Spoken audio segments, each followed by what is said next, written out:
Well, we'll bring our guests up and then we'll read them police brutality statistics. Okay, now I gotta go back to the. Hold on, I have to find the. Dan was saying, in the last 4 days, 500 people have been killed by cops. It's funny because it's not true. Right. Yeah, I got it a little wrong. All right. Jesus Christ! Could someone put kerosene on my face and light it on fire? To just burn off some of the sweat? Or is there a towel? Dying up here. I'm like Louis Armstrong. But I haven't earned it. I mean, he's like blowing into a tube. Yeah.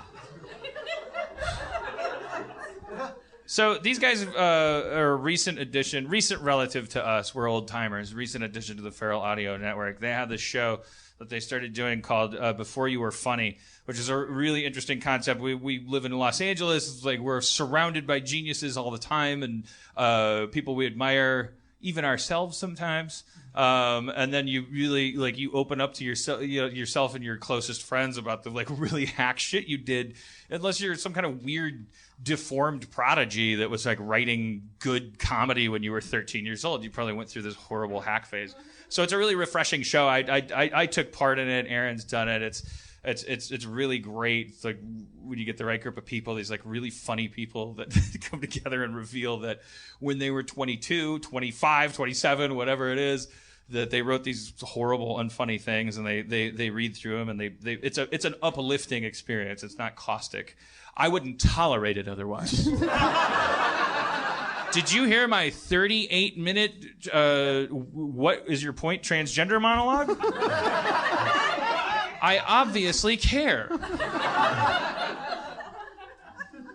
about something that has clearly to do with me being perceived as a good person and stops completely right there and does no one else any good. I just have this really tight bubble around me of good intention. Yeah, you don't have to try so hard, man. You are a good person. If anyone's ever finds himself looking over here to this corner of the room, just wanted you to notice I'm a feminist.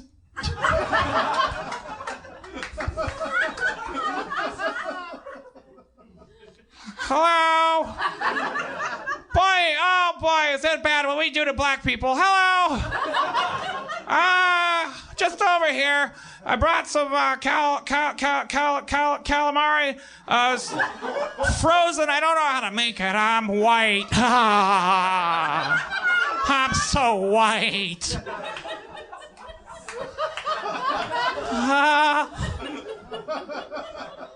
When's The Bachelor coming on? Okay. I had to give him a place for my improv training. I put him at a Bachelor viewing party. So these guys have this show. It's called Before You Were Funny. Let's meet them and pick their brains about this weird Verdun that they live in. Justin, Michael, and Jacob Reed.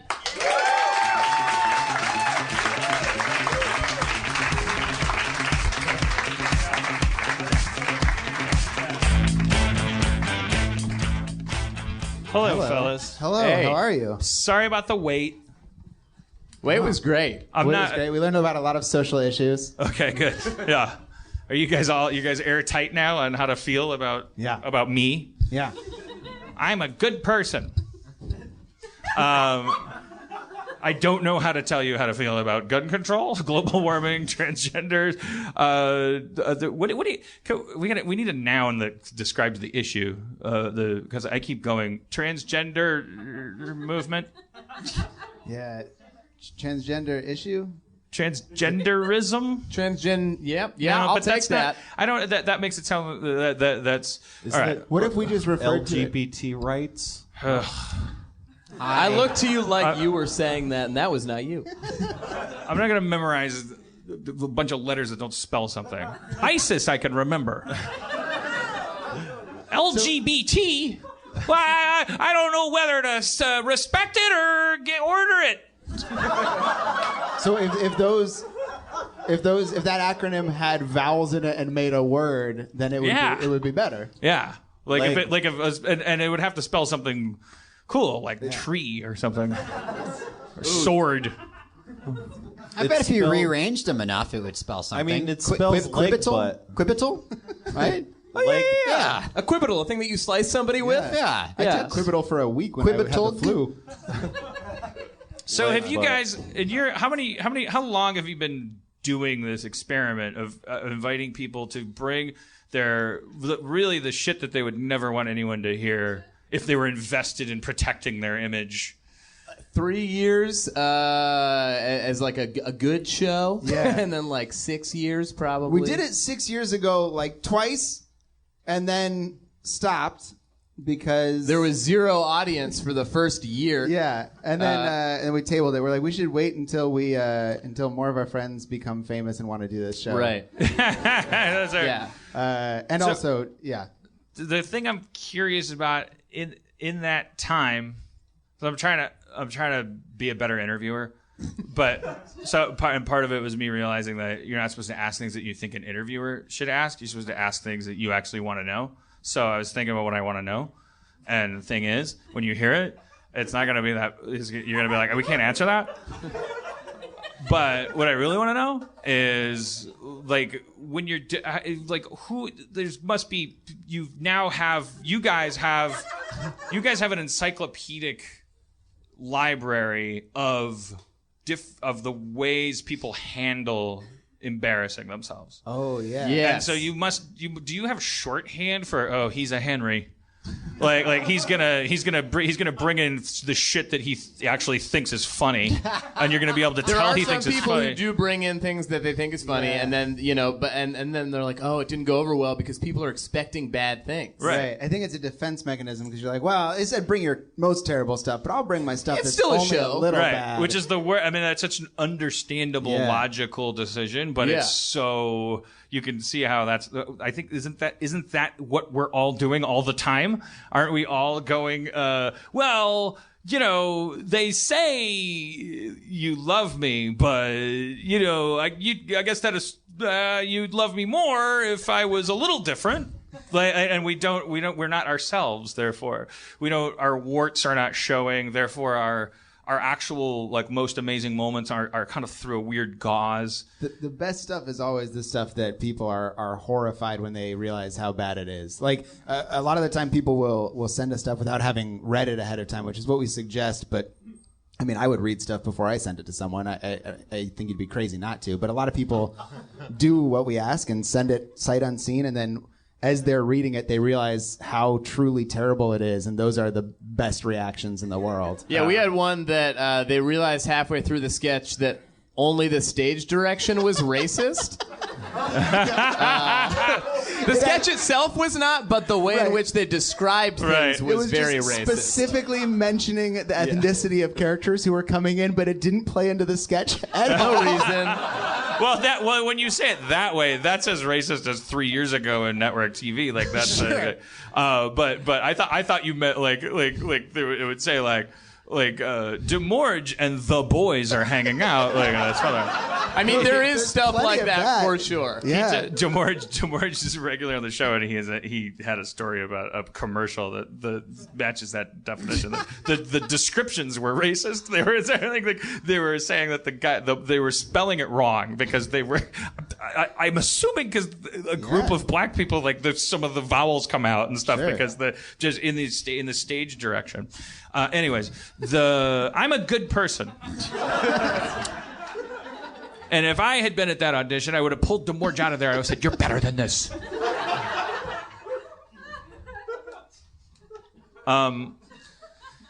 What is it about us at that age? Because I brought in something to your show that's whatever. It was something from when I was 12 or 13 or Heat something. Vision and Jack. No. Very early Heat Vision and Jack. That was actually meant to be a compliment, not a we burn, just screened it and everyone enjoyed it, and then we called the show. But I think you guys recommend don't bring stuff in from your childhood because then it's the line between oh, how adorably bad at writing I was at 12. Yeah. But the really important thing is this idea that I don't know what age we think it is in our heads, but oh my God, you're gonna read that thing I wrote when I was 23. I think it's college. Yeah, I mean, it's that age between, and I don't know what's supposed to happen to you in that age except for you writing badly. That's supposed to make you so good on the other side. Do we worship the idea of? Are we supposed to be perfect? That's how it feels sometimes. Like we're supposed to never have done anything wrong, which is it doesn't make any logical sense when you think about it, but it is how we feel, right? You're never supposed to have done anything wrong. Yeah, I think what. For me, please turn your phone on vibrate. We have people. I think, what is fun about it for me is getting to see people who I admire, who I'm friends with, and realize that we were all, and sometimes still are, just like terrible at what we all love doing. And even great people will bring in stuff that's like maybe a year old that just wasn't good. They're just throwing shit at a wall and seeing what sticks. But I think it's like, oh, they're trying, right? Like, right. And there's this idea that like when you watch people you love, you're like, oh, they must have been perfect the whole time, right? And they're. I mean, do you think that Salinger like? I mean, I haven't read Catcher in the Rye since they made me read a chapter, and then I just fucking got the Cliff Notes. But, like, supposedly, is this really? I mean, that was his whole trip, is that he dedicated his life to this idea that, like, and now his books are going to come out of a magic chest once a year, whatever. Everything was like battened down, like no. Look, there's no transparency there. Who wants to listen to Anne Rice disown the vampire movies? Who wants to? I don't want to see what J.K. Rowling's having for breakfast. This whole everything's. Who are these people? Were creative. Now they're just boring, terrible people. J.D. Salinger. He wrote one book, the most perfect book ever, and then he boarded himself up in a basement. But you could hear the typewriter clicking away. And every once in a while, they say the squirrel's breath carries a paper pulp on it that will one day form. They say the New York Times is holding the last will, and the J.D. Salinger will once again have written the second perfect book. Well, what if it was like better than? Anyways, now I'm being rhetorical because I know we're all asking the same question, right? But like what? What the fuck? What kind of person would that be? Would we even like that person? But we always think it about the people that we admire. We think that they're better than us. We don't just think, oh, they must have fucked up really bad. We have had a couple people who bring stuff that's like that they truly think is terrible. Like they're not trying to trick the show by bringing stuff they think is great, but they are just so funny that even their terrible stuff is great, and you kind of just hate them for it because they just have been funny. They're humiliated by an amazing sketch. Right. Or like we had Rob Delaney did an early stand-up set that like almost verbatim of how he would have done it back in the day, but then pointed out, like it was all very funny, but he pointed out with each joke like why he doesn't think it's funny now. And it was more of just like, I wouldn't make that, he was saying like he wouldn't make that kind of joke now because that's just not what his sense of humor is.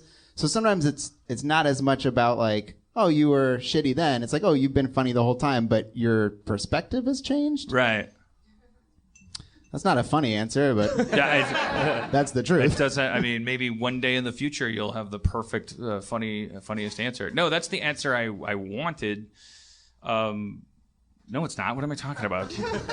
I didn't want. There was a random answer. I don't want a random. There was a very interesting. Like it's because when Erin did the show, Erin's was amazing because it was so like laid bare. She was writing. She wasn't. There weren't letters to her English teacher. They were like plays. They were plays, but they were clearly like she was. It was fan fiction for her own life. That only she had read before. Right.